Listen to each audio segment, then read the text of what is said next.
Hello and welcome to the 2024 edition of Climate Week New York City. This is the largest global event on climate change organised by Climate Group in New York City. We're bringing a small slice of Italy to you this year, courtesy of Euro Milano, which has contributed to this New York event for the last 4 years. Euro Milano is a historic real estate and development company that has been active in Italy for over 40 years.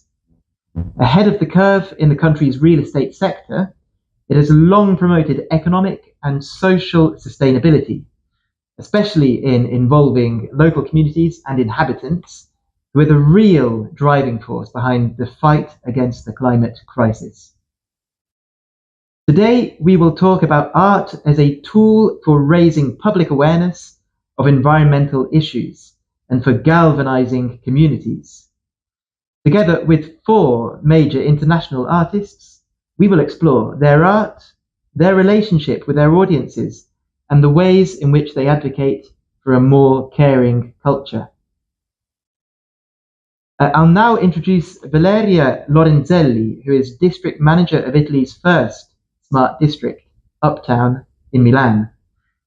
Since its inception, Uptown has provided a virtuous example of how residents can work together and promote values of sustainability.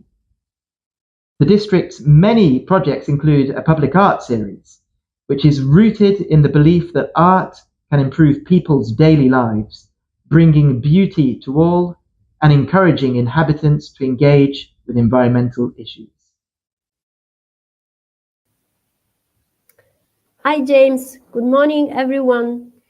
I'm excited to talk about a project called Uptown Place of Art, which is taking shape in Milan's Uptown district. Our goal is to bring art into every corner of the community, into apartments, shared spaces of the buildings, and entertainment activities and venues throughout the area. We're blending architecture, nature, and artistic expression to create something truly special. As you know, cities can be hubs of innovation and are essential for sustainable development. Urban spaces should be inclusive, and art and creativity play a key role in fostering social and cultural integration. Also, the 2030 Agenda for Sustainable Development, especially Goal 11, highlights culture and creative are essential tools in this effort.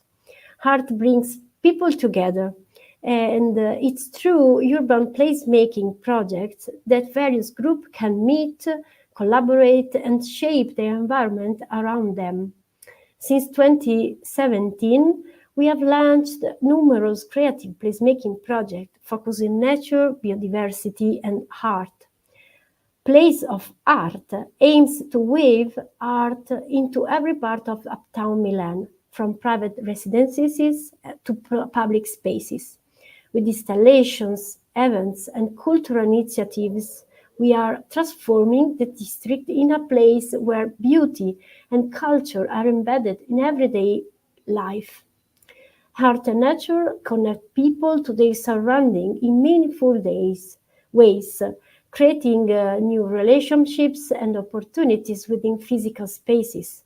Behind its visual impact, art offers intangible benefits like spiritual enrichment, recreation, and aesthetic pleasure. I'd like to thank you, James, and the artists you will interview. I'm also grateful to Deodato Art Gallery for their support and collaboration, and to Galleria Salomon for connecting us with Jessica Carroll.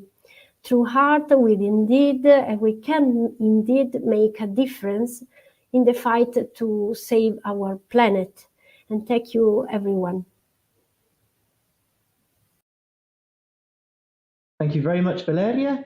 And we're now happy to welcome Jacopo Ceccarelli, also known as 2501. Hi, Jacopo. Nice to meet you. Nice to meet you. Jacopo, of course, is well known for his street art, but he's also a performance artist. So it's going to be interesting to hear about his evolution and also how environmental themes interact with his art. Jacopo, you started at a very young age working with graffiti. How did you get into graffiti, and why was it interesting for you? So I was born in 1981, and so I was a teenager in the middle of the 90s, more or less. And the culture, the visual culture at the moment was like really into hip hop and graffiti culture. So for me, it was kind of natural. Also because in Italy we have something that is called social center, that would be translated roughly as squat in English, and that was like a basic place for all the kids of the neighborhoods, and where we start to see the first things of graffiti and hip hop culture. And from there, I couldn't help myself, and I was falling in love with this idea of freedom in the city, to be able to have a space where I can express myself. So I think that was the first sparkle of art for me. And then not too many years passed before you moved abroad and you lived in Brazil for 2 years. Was that a formative experience for you as an artist, and how did it form you? So basically, the Brazilian experience for me was like the center of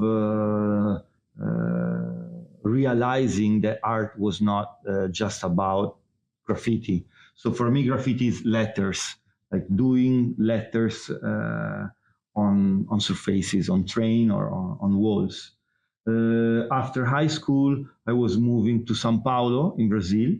That was founded the same day, my same date of birth. So I was born the 25th of January, and São Paulo was founded in the 25th of January.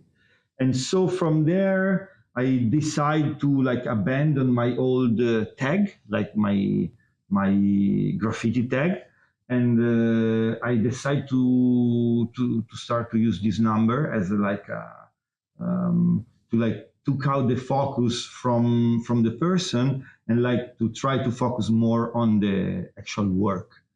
And Brazil at that moment was like for graffiti and street art was like New York in the 70s. So was like was the real mecca of new styles and new way of approaching the idea of painting the street and painting the urban landscape. So yes, for sure, that was my really first important moment of realization, and there I made my first solo show. So yes, it was pretty important. So you've developed a lot since your graffiti days. You now do all sorts of artwork, whether it be sonoric installations, whether it be sculpture. Could you just give us a sense of the vast gamma of works that you create? Yes, so basically when I was in Brazil, I was still painting with colors, and I was not really, I had a style, but it was not like a mature style. And I would say that my mature work start around 2008-9. I was in Brazil around 2000. Yes, and from there I realized that because I don't come from the art academy, but I come from the School of Cinema. I did the School of Cinema here in Milano, and then I did a master in visual communication at the New Bauhaus in Weimar in Germany. And so my first realization, yes, of course, painting is my first love and is where I can express myself more easily in a way. But from there, I realized that, yes, I was super interested in video art, and I was super interested in sculpture. And later on, I also start to realize how many similarity there are between performance art and what I was doing on walls, painting in public space. And so there was a kind of, let's say, from 2008-9, I start to try to develop a work that was kind of full circle. So my goal was to kind of integrate all the discipline in one big ongoing project. That's more or less the idea. So, you know, this almost sounds to me like Wagner's big, all-consuming artistic projects. I wondered whether, you know, of all the different kinds of art you do, whether it be performance art, video art, graffiti, does nature have a place in your art? Does it influence your art? So it's really strange because until now, until my 38, 40, now I'm 43, I was really a urban person. So I was born and raised in Milano, then I was moving to São Paulo in Brazil, that is a megalopoly, for like almost 4 years. And then I was basically from 2009 to 2019 around USA, in the main city like New York, Miami, Los Angeles. But in a certain way, I was always interested in what is called now urban exploration. As a graffiti writer in the beginning, and then as a painter, I like to describe myself and the people that paint mural in this, let's say, in these last 20 years, like new muralist, because yes, we are muralists, but we are a certain kind of muralist. We are different from the muralists like Orozco or Rivera, like the classic one. I was super interested in abandoned place. I come from the neighborhood of Bovisa. It's like I'm 3 generations in this neighborhood. That Bovisa was like an industrial neighborhood, and we have one of the biggest abandoned areas still almost abandoned right now, right today. And so my painting story was developing a lot in those kind of abandoned area where like the nature and the old factory architecture meet. And so, yes, in a certain strange way, yes, the nature was always present in my work. And also the idea of the circularity of nature was always present in my work because I was born and raised with a Tibetan master, Lama Ganchen Tulku Rinpoche. And of course, for the Tibetan culture and the Vajrayana culture, the idea of circularity with the karma, the idea of reborn, I mean, there is really another way of intending life and intending, of course, nature. And yes, so I meet in between this really ancient idea of nature and this really modern concept of nature. So that's where I am, more or less. And in fact, Buddhism seems to be very important to your art. And I think it's become increasingly important to you as a person. If I'm not mistaken, you also live now in a Buddhist sort of retreat, a Buddhist commune. Yeah. Is it possible to distill exactly how your faith impacts and shapes your art? And are you able to express your faith through your art and your philosophy through your art? So it's really interesting because my master, that is a really traditional master, doesn't speak about Buddhism as a faith, but more as a philosophy. So he was not really interested in the idea that who's listening him was Christian or Muslim or Buddhist. I don't consider myself a Buddhist. I consider myself a disciple of Lama Ganchen Tulku Rinpoche. And this idea of Buddhism is more a philosophy that kind of give you tools to understand better your inner self and what is around you. So how to interact in a peaceful way with what is around you. And of course, the first thing is nature. In reality, the first thing is yourself, because he was always saying, we are looking for the peace in the world, but the only way to achieve this peace is before to achieve it inside ourselves. When everybody in the world will be at peace with himself, there we have some sort of possibility to be in peace altogether. And of course, this kind of idea pass through nature, because nature, it's what, for example, if we think about trees, trees are what give us oxygen. So if there wasn't for them, we couldn't be here. And also, I was always fascinated by this idea of how the human being, don't really understand how little is his presence time-wise in this planet. And so how we really live in a sort of dream where we don't really understand how we are interconnected with nature and how it's important to come back to this interconnection. And how my work entering this idea, merely as a practice.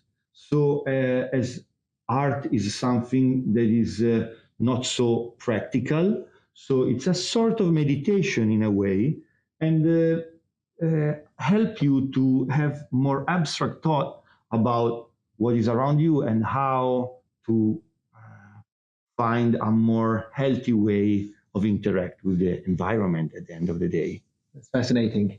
I also wanted to ask about your experience in the Amazon rainforest, because I understand you went there for a short period and it somehow became a very long period. Yeah. How was it? This was the Peruvian Amazonian. Yes. How was it to be there for so long? And has this shaped you as a thinker, a philosopher, and an artist in some way? Yeah, I think that was the last big gift of my master, because I was in the Amazon through my master with a professor that have a chair, a UNESCO chair at the Genova University, that was working since 30 years with Juan Flores Salazar, that is a curandero, really famous curandero of the Peruvian Amazon. And so I was there, and there I was blocked there because my second retreat there was just before the world lockdown for COVID. So I've been there for almost 60 days, 50 something. And there I had the chance to get in contact with what is called vegetalism by the Occidental people, that in my experience was the Ashaninka tradition. And I would not explain really in the details because it's kind of complicated, but the idea that I brought with me back was really the idea of plants and nature as the manifestation of what we could call gods in our planets, because they give us life.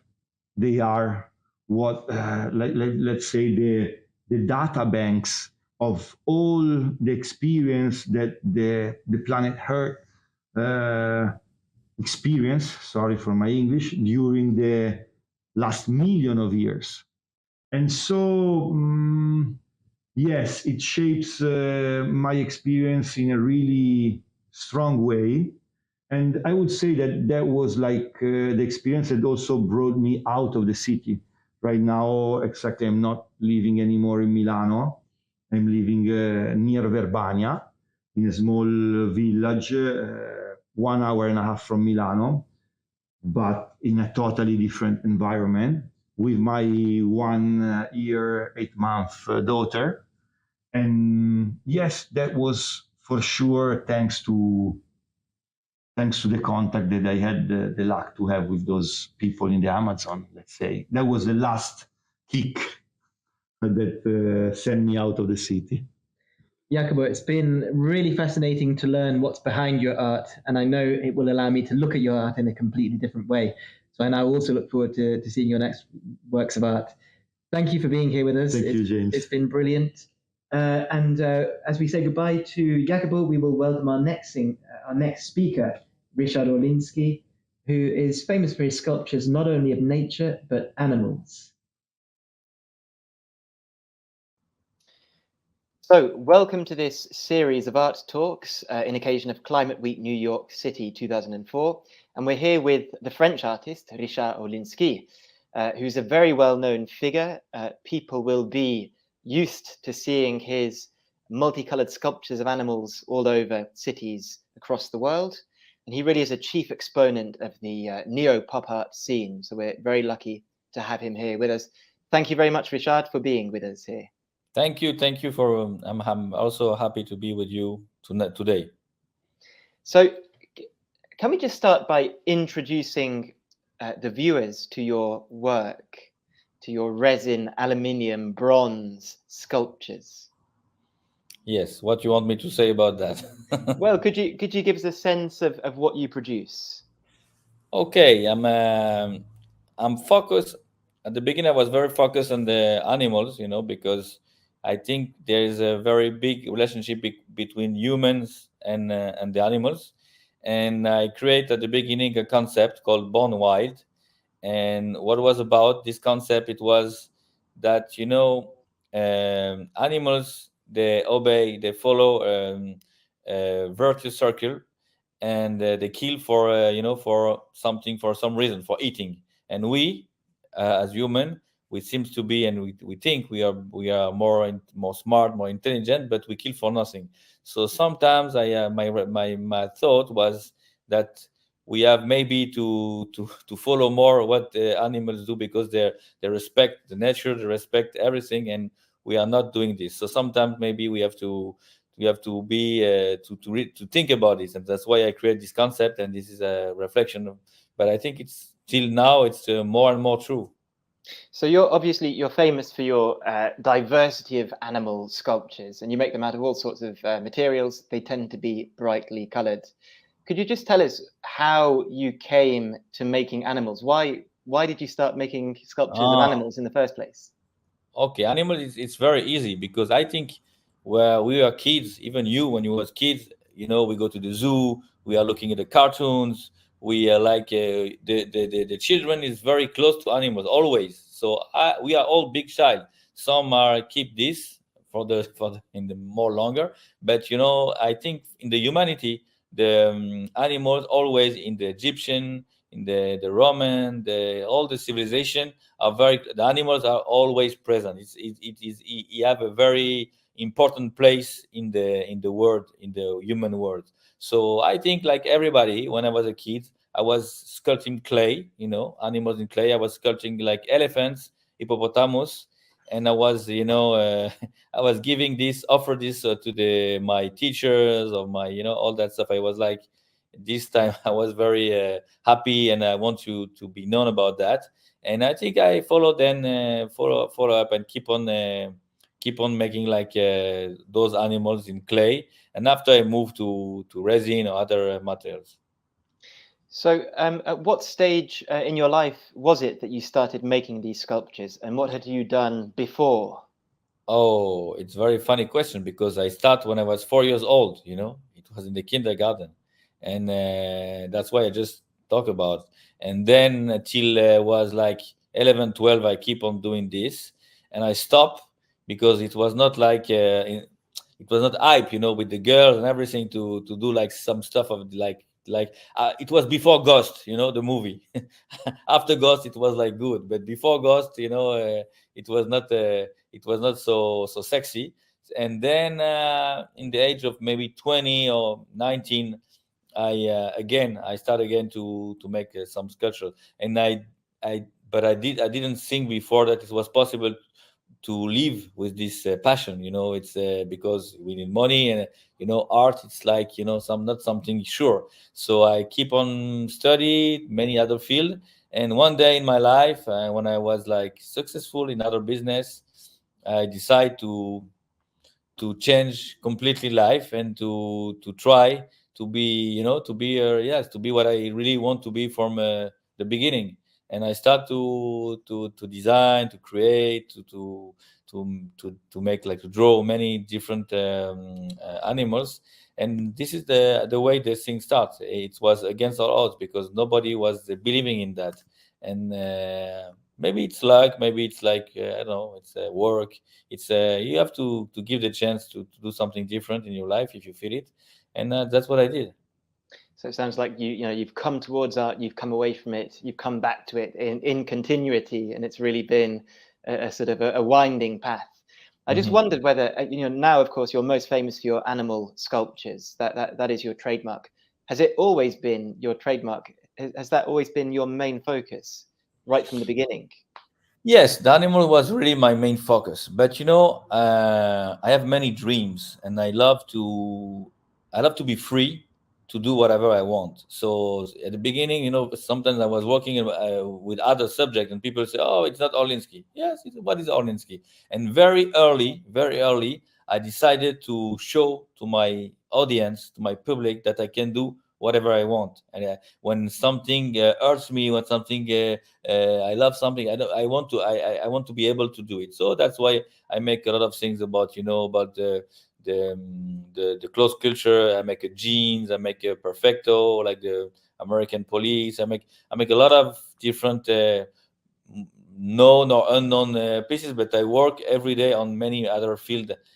But animal, of course, it's one of my main activity. So let's again speak about the animals. You touched on this before, but I wonder why you are so attracted by animals. What is it that you have always loved about them, right from when you were a very young child? And what do you still love about them? But we are animals, to be honest. We are animals. We're just a little bit different. But when you see, like, my favorite pieces and my main or my bestseller pieces, like the King Kong, the gorilla, with the DNA of the DNA and us, it's like close. It's 99% point something, close to. So, when you see them, I was in Africa to meet them, and you see all they do with the ants. It seems that they're very similar, so it's incredible. And also, I was passionate by, I I wish to live in the time of the dinosaur, because you see that those creatures, those animals are so strong. Even now with machine, it's very complicated to create such a strength. So yes, it's something very impressive. And also I love the movie like King Kong or it's because it's crazy, and it's very strong. I love the power. I love this and also the side of the good side, of the animals that I explained you before. So you've spoken about the affinity between what we might call the human kingdom and the animal kingdom, if you want to make that kind of dichotomy, which perhaps you don't. But is that something that you think people often aren't aware of or don't think about or reflect about? And can your art help people reflect about these things? Is that what it's about? Yes, when you create something, a concept, you want, first of all, with art, you want to give emotion. You want to give immediate emotion. And for me, it's the kids from 2 years old, they're happy with my stuff, with my sculpture, because it's the color is nice. They want to feed them. The mouse is always open. So there is something, it's life. It's a sculpture. It's not living, but I want to give life. So of course, first of all, even if you like it, you don't like it, I don't care, because what is important for me is to give emotion. Even if it's bad, if it is whatever, you have to feel something. And I think there is many messages about this. That's why also I create all that creators, all that animals. But of course, my first concept, Born Wild, it was really to make understand to the planet, to the people, that we are doing some bad stuff, some bad move, and animals are always doing good moves. They kill for eating. They need some environment from nature, because if they want it, they need water to live. They need green to eat. So there is so many good things that we have to can take from animals. So yes, I think it's a very big source of energy, of inspiration, and I think I try my best. I do my best to give this to the audience, to the public. So it's very clear that that your work sort of symbolizes the virtuous sides of animals. I wonder whether, as well as symbolizing, is your mission to make people think? Is that the role of an artist, to galvanize people, to guide their thoughts into certain areas? For me, it's yes, it's about that. But you know what I love? I love that to make the audience, the public, the people free to feel and to understand whatever they want. And sometimes it's very funny because maybe I create an animal or something, and if I meet 5 different people in front of my piece of art, they ask me, "Oh, Richard, you do this for that?" And I say yes. And other people say, "You did it for," in different answer, but I say always yes, because they're always right, because I want to give them the freedom to understand, to feel whatever they want. I don't want to give. I'm not a dictator.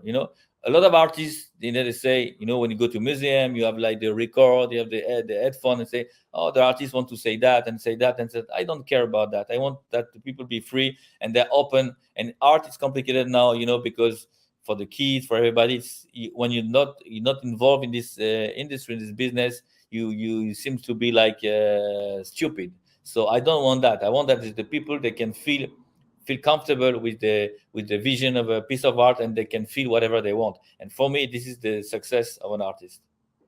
So yeah, and you've kind of spoken about the fact that your works are interactive. So you've got your crocodile with an open mouth. If you're a child with something in his hand, perhaps your instinct is to put something in the mouth. So perhaps your works are also meant to be interactive, and they spark discussion as well. What sort of reactions do you think people have when they see and interact with your work? Oh, it's crazy because you're just as you said, the kids need to feed, or people I want to give, or many picture, or many interaction, or many acting they do in front of or many picture you will receive with many different poses, different. It's incredible, for me. My dream is that the sculpture take the real life, like in the movie. But I do in my show now. I have a big show, music show, that I play all over the world, and I love to do that, because with the video we can do in the 3D and all the effect, special effect, we can do many stuff like that. So it's for me, it's a very interesting. But of course, I need that. It's very funny when you see all this interaction. There is some kind of love in this interaction. It's important, I guess, isn't it, that these sculptures are often displayed in public, in our public domain. Animals return to the human domain. Perhaps that's what it is. But if I'm not mistaken, your pieces are also shown in museums. So does that change something in the meaning of your works, in the way that people interact with the works, the context in which they're shown in? Does that change things? Yeah, of course it changed. First of all, it's free, because you don't have to pay to get in, and what I do, what I'm trying to do my best to do, it's to bring the museum to the spectators for free. And you can imagine how many millions of pictures are taken with the animals. So it's it's a part of their life. They go on the mountain, in the ski station, and they have picture. They go in the summer with the sea. They go everywhere, every place. They can have some picture. They can leave. They have some souvenirs or remembrance of. It's a part of their life. I want to give them something happy, something happiness. We live in a special world, very complicated, with very many problems, a lot of troubles. And so with giving this part of not humanity, but maybe happiness or life or fun, I don't know how you call it, but I think it's good, and it's very interesting for the audience, and for me also, I'm very proud of that. Where do you source information from? Do you immerse yourself in nature, or do you think from your studio? No, I my inspiration is 24 hours a day, 27. When I go in the nature, when I'm in the studio, when I'm at home, when I feel something, when I'm looking at watching a movie, for me, inspiration is everywhere. It's life, life is every second, every minute of your life. So I can be now, I can have inspiration when I'm talking with you, when we have this interview. I can think about something because you ask me a question and then you say that and that, oh, you say that. So, or maybe it's every part of your life, every minute, every sec of your life, you can have inspiration. So there is not a special way. It's yes, it's always. Perfect. Now, I mean, finally, your work represents a vast animal kingdom. Sorry. So we go. Sorry, I lose you. Sorry, I lose the sound. Maybe repeat again because we lose the sound. Let me try that again. So I lose the signal. Okay. Yeah. Is it okay now? Can you hear me now? Yes, it was like, yeah. Okay, I'll try again. So yes, your work represents a vast animal kingdom. You do everything from crocodiles to, we've spoken about your Kong, your most famous work. You do wolves. Do you have a favorite work, or is this like asking a parent to choose his favorite child? To be honest, always the last one is the favorite. But I'm going to tell you something. My iconic is of course the Kong, and the Kong is the one who is more similar as us as a human being. So I think I love this animal because it's gonna. Unfortunately, it can disappear because there is very small quantity of this animal. But also, this animal I can make them talk and they can do as we do. So they can take a tennis racket, they can play sport, they can talk about politics, because they are really similar. They eat like us, they walk like us. So for me it's very interesting because I can send many messages with this culture. That's why maybe it's my favorite. Richard, it's been a real privilege to have this window into your world and to see how you work and the way that you think as well. So thank you very much for being here with us. Thank you very much for being with you. We're now very pleased to introduce Jessica Rosalind Carroll, an American-Italian artist who, of all of her works, is perhaps most famous for her sculptures of beehives. Let's find out why she works in nature, immersed in nature, and why she's so attracted to bees. Carroll, for this series of interviews with artists for the Climate Week in New York City 2024. Jessica, it's great to be able to speak with you about your vast naturalistic artistic collection. You really create a whole wealth of works of art, whether it be sketches or sculptures. I've even seen cufflinks designed by you. So you're really eclectic in the way that you create art. In your art, nature is very clearly a very key component. So you often represent animals in your art. I've seen blackbirds, eels, bees, and perhaps bees are key in your work. And I think in the last 2 or 3 decades, you've really focused on sculptures of bee nests. Can you tell us why bees are so important for you? Thank you. Mainly because of temperature, I must say, because when I started to work with sculpture, after being traveling and knowing scientists and going to natural parks and doing research, photographical research about nature and so on. And then I was working with etching, with drawings, and with animals. But it happened that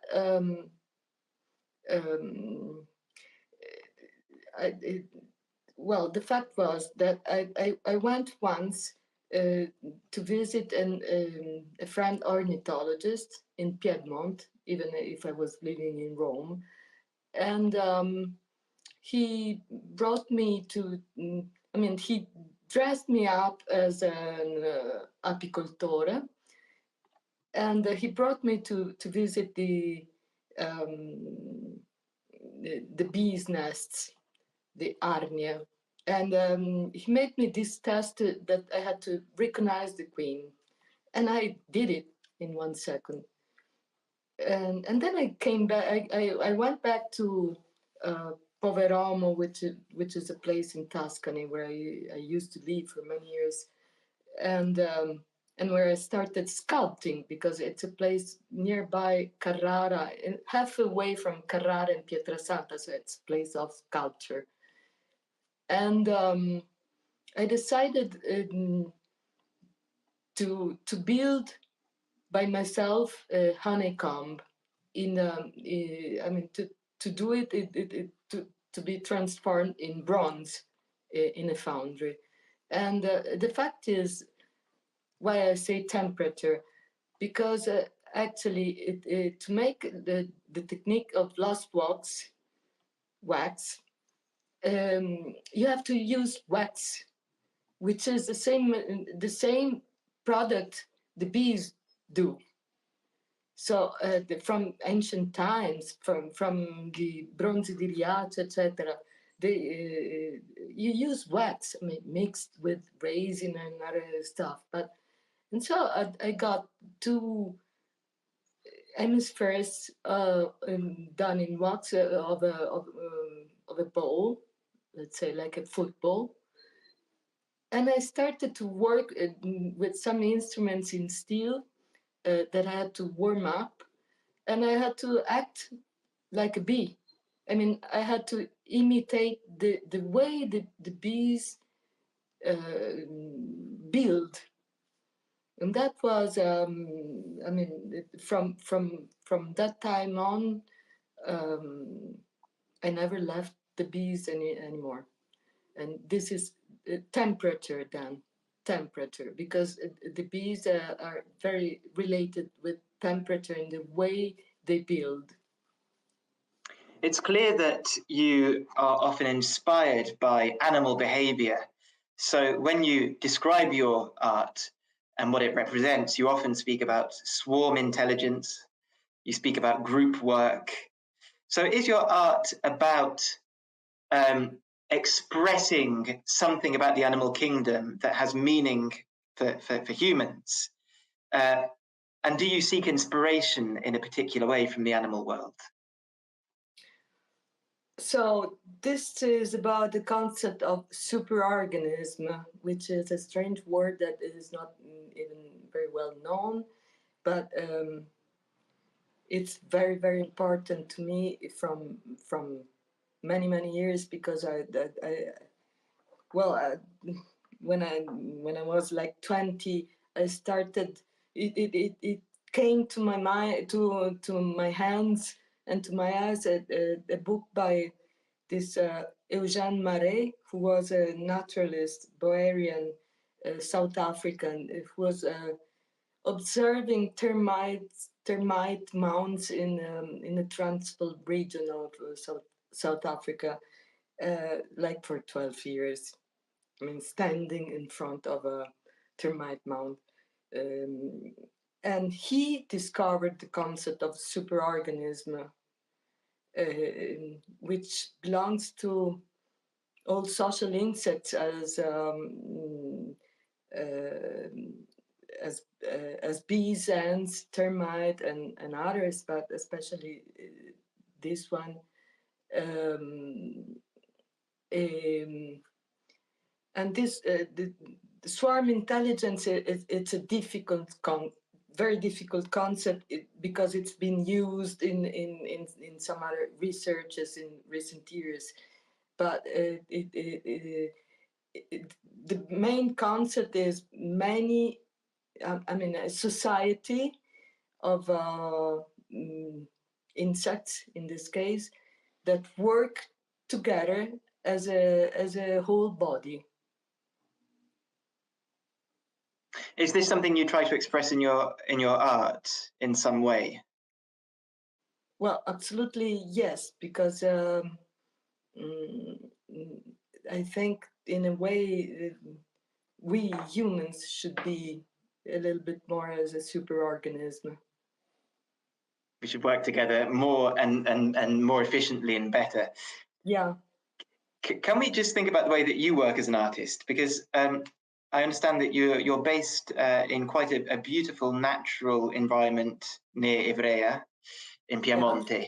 And I can see actually behind you, you've got lots of shrubbery. Yeah, you can see the wood. It actually, that one, I never remember the name of that tree, but it's a Japanese tree. But just behind him, there are 2 Atlantic cedars, very huge, like 100 years old, and they are like 2 divinities. So I go ahead. Well, I was going to ask. I mean, for you, somebody that focuses on nature so much in her art, is it important for you to be immersed in nature in order to create your art? Yeah, absolutely. I mean, I was born in Rome. I spent in Rome, even if I was spending like 4 years a year in Versilia, so on the seaside, where I then started sculpting. And then I moved to Piedmont like in 2000. And recently I was living in Turin, but after a while I cannot live anymore in the city. And then, I mean, this is a perfect place because it's very close by Milan. It's close by Turin.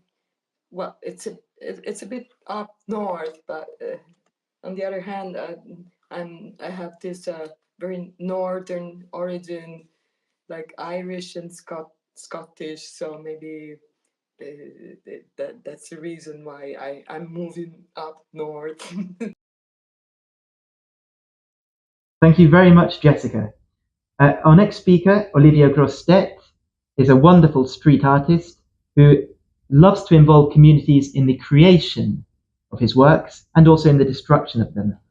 It's going to be very interesting to find out why exactly it's so important for this artist to work with the communities that he creates his works for. So here we are in the final discussion in this series of talks on art in occasion of Climate Week. And this time we have Olvier Grossetête, a fantastic artist who constructs amazing objects and spaces with the community. So it's going to be very interesting to understand why he goes about doing these projects and what they mean for the communities that make them. Thank you very much for being here, Olvier. Thank you to the invitation. Alors, bonsoir, Monsieur Olvier. Et on a quelques questions pour vous et déjà merci d'être là. Pouvez-vous nous donner un aperçu du type d'art que vous créez? Alors moi, depuis, maintenant ça va faire près de 20 ans, j'organise des constructions monumentales participatives en carton. Donc, en fin de compte, c'est des constructions qui sont des architectures qui sont réalisées à partir de boîtes de carton, de scotch et de beaucoup d'énergie humaine. Du coup, le côté participatif est très important. En gros, pour ces constructions, elles se déroulent en 3 temps. Il y a un premier temps d'atelier où pendant, on va dire 5 ou 7 jours, ça dépend les tailles de construction, voire plus si les projets sont beaucoup plus importants. On va préparer avec différents types de publics, hein, ça peut être des enfants, des personnes âgées, des personnes de différents horizons. On va préconstruire les pièces nécessaires à la construction. C'est-à-dire que si on veut faire une arche, eh ben, on va prendre des cartons qui sont carrés et on va les transformer en trapèzes et les préassembler. Donc ça, on va faire ça pendant plus de 5 jours. pour avoir une construction en kit. La deuxième étape, ce qui est peut-être la plus importante et la plus spectaculaire, et en tout cas celle où il se passe beaucoup plus de choses, c'est l'élévation ou la construction en elle-même, où sur une journée, on va assembler tous ces cartons, tous ces pré-modules ensemble avec le public et sans grue, sans machine. En fin de compte, on va construire le haut du bâtiment d'abord, et après, avec l'ensemble des personnes qui sont présentes, on soulève le bâtiment pour pouvoir rajouter des éléments par en dessous.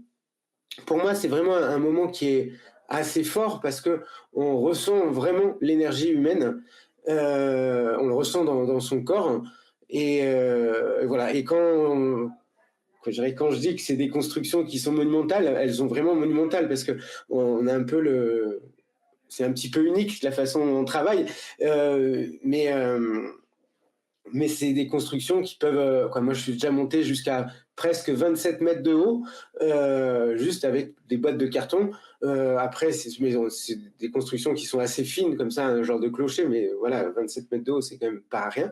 Et sinon, on peut monter facilement, on va dire, à 18 mètres et puis avoir des largeurs plus importantes. Donc, on est vraiment à l'échelle du bâtiment.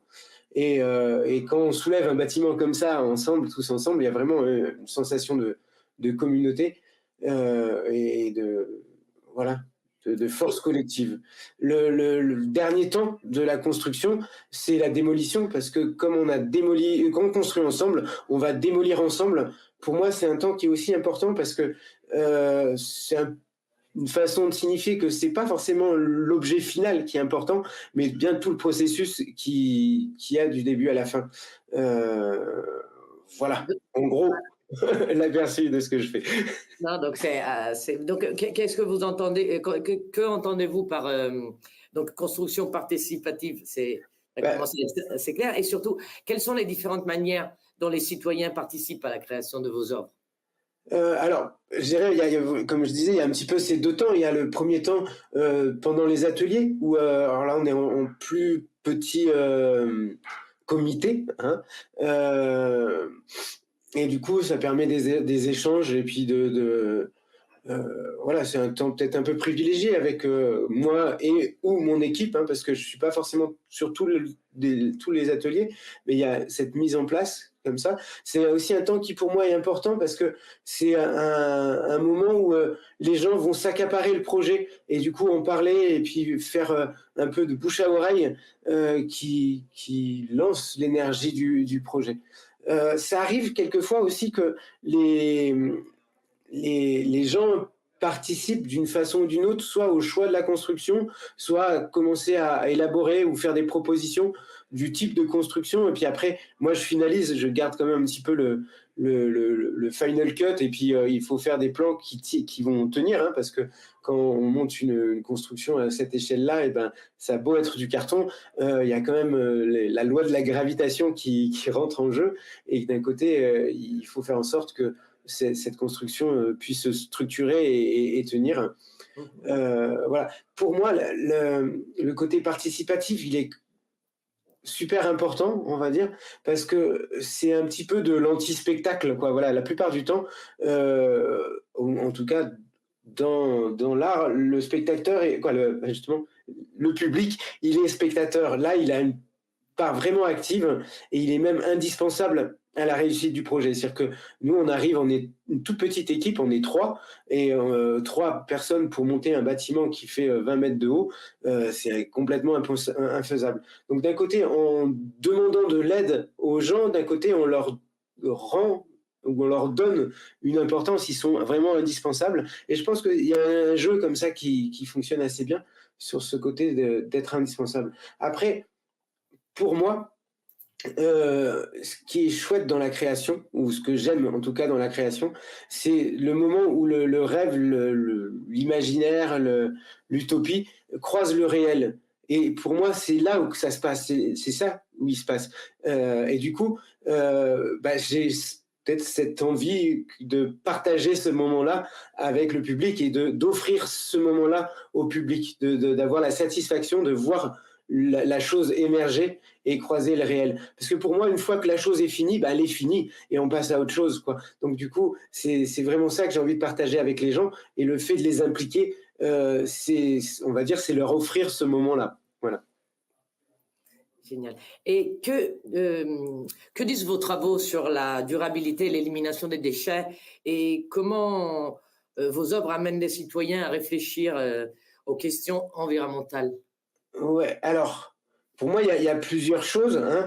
Il y a déjà un côté, je dirais la durabilité. D'un côté, il y a peut-être moi, je fais des projets qui sont éphémères, qui sont pas faits pour durer, justement, et je pense que il y a rien qui dure dans la vie, hein. La vie, elle dure pas. La vie est précieuse justement parce que elle passe, et du coup, chaque instant a une importance parce que il dure pas. Donc, je pense qu'il y a un jeu comme ça sur la préciosité et sur la durabilité, on va dire, hein. Donc, moi, en tout cas, j'ai pris ce parti pris-là. Après, d'un autre côté, on utilise du carton. Et le carton, c'est une matière qu'on trouve assez facilement, on en trouve de partout, et qui est très facilement recyclable, en tout cas qui est une des matières qu'on recycle le plus facilement. Et donc du coup, on va utiliser la matière dans une vie de cette matière, quoi. On construit avec, et puis après, toute cette matière, elle est recollectée pour être recyclée, et du coup, ça reviendra du carton et du papier, et c'est un cycle très court, quoi. Voilà, c'est-à-dire que le carton, on le trouve sur place et il va être recyclé sur place. Voilà. Après, il y a pas mal de gens qui demandent, parce qu'on utilise du scotch. Alors, il y a toujours ce questionnement de scotch. Alors, effectivement, nous, on essaye de plus en plus d'introduire une grande partie de scotch papier pour qu'il y ait moins de plastique, quoi, voilà. Mais on utilise du scotch PVC, qui est quand même un scotch où il y a peu de pétrole dedans, hein. C'est essentiellement d'autres, il y a de l'eau, il y a du sel, il y a d'autres trucs, bon, voilà. Mais on a besoin de ce qu'on appelle de ces scotch plastiques pour avoir une certaine souplesse, et que malgré ce plastique-là, eh ben, il est quand même séparé des cartons de façon industrielle, et après, en général, ce plastique, il est utilisé pour brûler les autres déchets qu'il peut y avoir, parce qu'on est quand même dans voilà, une société qui consomme énormément de choses, et du coup, il faut les brûler, ces déchets, quoi. Voilà. Donc, le plastique, il y a avec ça. Donc, ça, à mon sens, et je pense une empreinte écologique qui est quand même assez réduite, surtout quand on voit l'ampleur de la construction, l'image que ça donne et le nombre de personnes que ça implique. Parce que voilà, nous, la moyenne de nos constructions, on utilise 1300 cartons, mais d'un côté, on va toucher déjà au moins 300, voire 500 personnes dans les ateliers. Sur le moment de construction, il y a au moins, on va dire, entre 500 et 1000 personnes qui participent à l'élévation. Il y en a, je ne sais pas combien, qui vont voir la construction pendant ce temps-là. Donc, je dirais, en étant pas trop marseillais, c'est-à-dire que, bon, en exigeant pas trop, je pense que ça touche largement 1500 personnes, donc ça fait même pas un carton par personne, et même pas un rouleau de scotch pour 10 personnes. Donc il y a un rapport comme ça où on utilise peu de matière pour créer un événement qui a, pour moi, une dimension, autant une réflexion sur l'architecture que sur le social, sur l'implication de chacun. Et voilà, ce que je trouve, ce qui est beau, c'est quand on laisse le temps, la place aux gens, si on leur fait confiance et on leur donne la liberté, les gens font des choses magnifiques. Voilà. Voilà. Et les questions, on dirait donc les questions environnementales et l'art deviennent en fait un instrument aussi pour sensibiliser et justement les citoyens sur ces thématiques-là. Comme après, moi, je pense que de toute manière, l'art, c'est une position très politique. Voilà. Ne serait-ce que dans le fait de choisir de faire quelque chose, de dire, tiens, je vais montrer quelque chose qui n'est pas dans qui a priori n'a pas d'utilité, qui n'a de fonction que pour elle, ou d'intention que pour le fait d'exister, c'est déjà une prise de position très politique. Après, il peut y avoir différents axes, voilà. Et moi, je dirais, voilà, en tant que citoyen, je suis quand même assez, attentif. Je pense que avec l'envie que cette planète, on puisse continuer à y vivre, quoi. Et on peut se demander, dans les directions qui sont prises par l'ensemble de l'humanité, si c'est la volonté de tout le monde, quoi. On peut vraiment légitimement se poser la question. Voilà.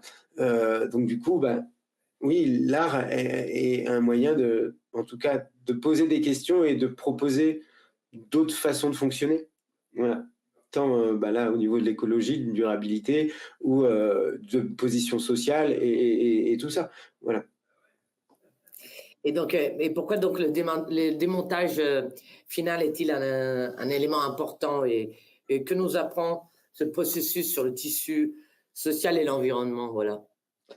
Après, moi, je pense que c'est un peu, pour moi, comme je disais tout à l'heure, un petit peu ce moment, il est important parce que déjà, c'est montrer que c'est pas dans l'objet que ça se situe, quoi, tu vois. C'est peut-être une façon aussi de montrer que c'est pas dans les formes que l'humanité se situe, mais plus dans l'interconnexion qu'il peut y avoir avec ses semblables et tout tout ce processus. Voilà, moi, ce que je propose, et d'un côté, quand j'interviens et quand les premières discussions qu'on peut avoir avec les gens qui nous font intervenir, moi, je dis ce que je propose, c'est avant tout une expérience collective et c'est pas une construction en carton.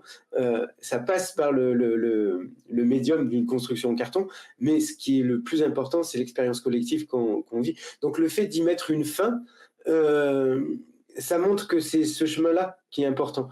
Ça montre aussi, ça désacralise un petit peu le résultat. Et puis, comme je disais, après, ça redeviendra du carton. Donc, cette matière, alors effectivement, on lui enlève une vie parce qu'on se dit que le carton, il est recyclé, je sais pas, 15 fois ou un truc comme ça. Alors, c'est toujours... Je sais pas comment ils font pour calculer ce truc-là, mais en fin de compte, pour le papier, à chaque fois, on utilise de l'ancien papier et on remet de temps en temps quelques fibres, mais même les nouvelles fibres qui sont utilisées pour faire du carton, c'est en général fait avec des déchets d'autres choses, des déchets de scierie. C'est en général les écorces du pin, ou c'est la paille de riz, ou c'est en fonction des villes et des pays où c'est à chaque fois, en gros, avec des déchets de végétaux qu'on va faire ces fibres pour pouvoir produire le carton. Donc, pour moi, il y a un peu un truc comme ça où c'est... voilà, ça a une petite impact environnemental et un grand impact social. C'est génial. Ouais. Monsieur Olivier, je vous remercie beaucoup pour votre temps, pour votre participation à la Climate Week de New York 2024 avec Euro Milano. Merci beaucoup. Ce fut un plaisir. Et on a tenu les temps. Merci. Merci à vous. Merci. Thank you very much, Olivier, for that very stimulating interview. And thank you to all of those viewing this series of interviews here today. We hope they have inspired some interesting thoughts and reflections. And thanks most of all to Euro Milano for organizing this series of talks. Euro Milano's work for the environment continues, and its work with the community continues. And it looks forward to being here next year for the next series of Climate Week.